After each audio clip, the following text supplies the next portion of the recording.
Welcome to RFI TV news.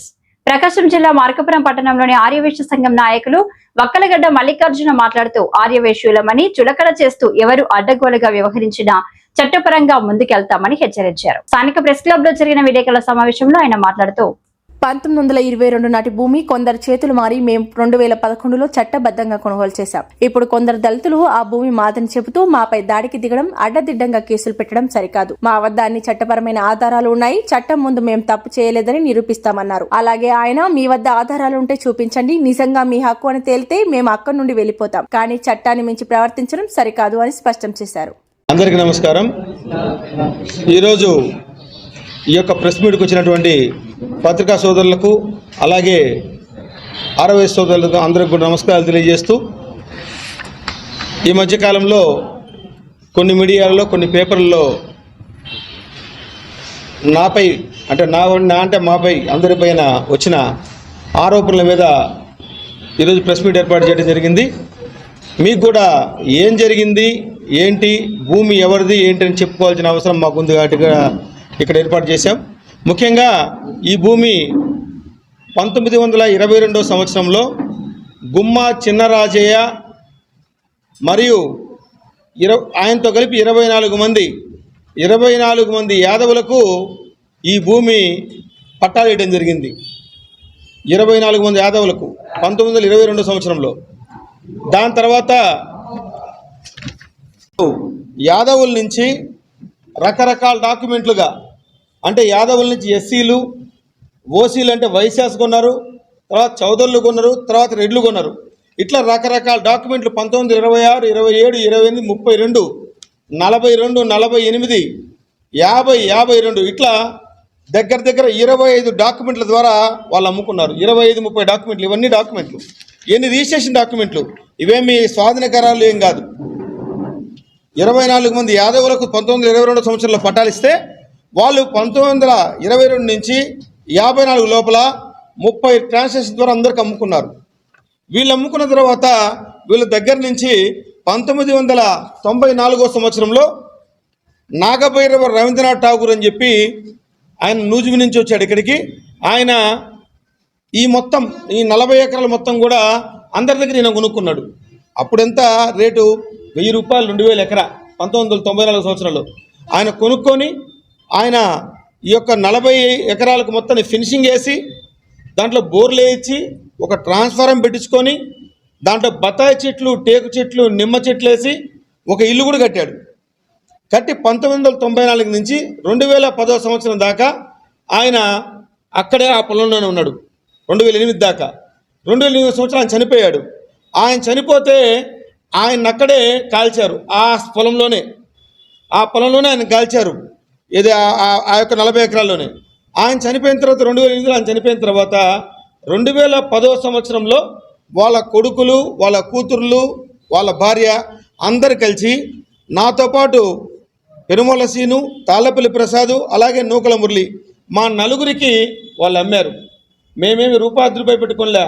దగ్గర 1 కోటి రూపాయలు వైట్ ట్రాన్సాక్షన్ అంటే బ్యాంక్ ద్వారా ట్రాన్స్ఫర్ చేసాం. 1 కోటి రూపాయల దాకా దగ్గర పెట్టి కొని బ్యాంక్ ద్వారా ట్రాన్స్ఫర్ చేసి వాళ్ళతో రిజిస్టర్ చేయించుకున్నాం. 2010లో ట్రాన్స్ఫర్ చేసుకొని రిజిస్టర్ చేయించుకొని 2010 నుంచి మేము కూడా దాంట్లో వ్యవసాయం చేస్తున్నాము.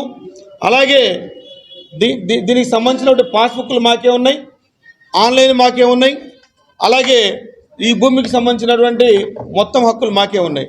కానీ మేము 2010లో కొన్న తర్వాత ఇవన్నీ మా రిజిస్టర్ డాక్యుమెంట్, 2010లో మా డాక్యుమెంట్స్ ఇవన్నీ.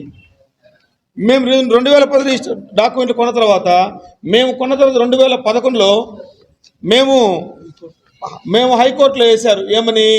ఈ 2011లో కేవలం ఏంటంటే అది వరకు యాదవులు ఉంటే ప్రాబ్లం రాలే, తర్వాత రెడ్లుంటే ప్రాబ్లం రాలే, చౌదరులు ఉంటే ప్రాబ్లం రాలే, ఎవరున్నా ప్రాబ్లం రాలే, ఎస్సీలు ఉన్న ప్రాబ్లం రాలే. కానీ మేము వైశాస్ వచ్చిన తర్వాత ఆ భూములలోకి 2011లో కొంతమంది ఎస్సీలు వచ్చి ఈ భూమి మా పూర్వీకులకు చెందింది కాబట్టి మీరు ఈ భూమిలో ఉన్నారు, మాకు డబ్బులు ఇన్ని డిమాండ్ చేస్తున్నారు.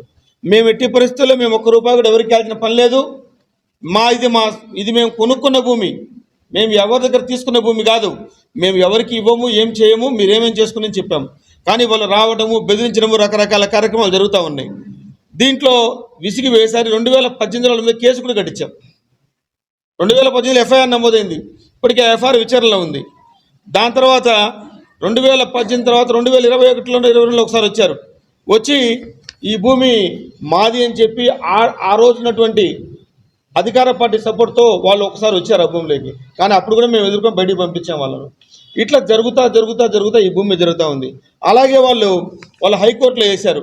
ఈ హైకోర్టులో వేసిన దాని మీద మేము దానికి సంబంధించిన సబ్మిట్ చేస్తే కొట్టేశారు కేసు కూడా.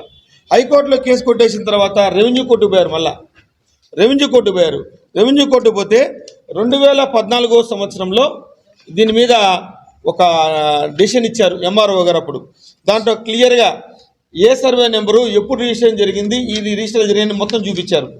మొత్తం చూపించి ఇది 1922 సంవత్సరంలో పట్టాలు ఇచ్చారు.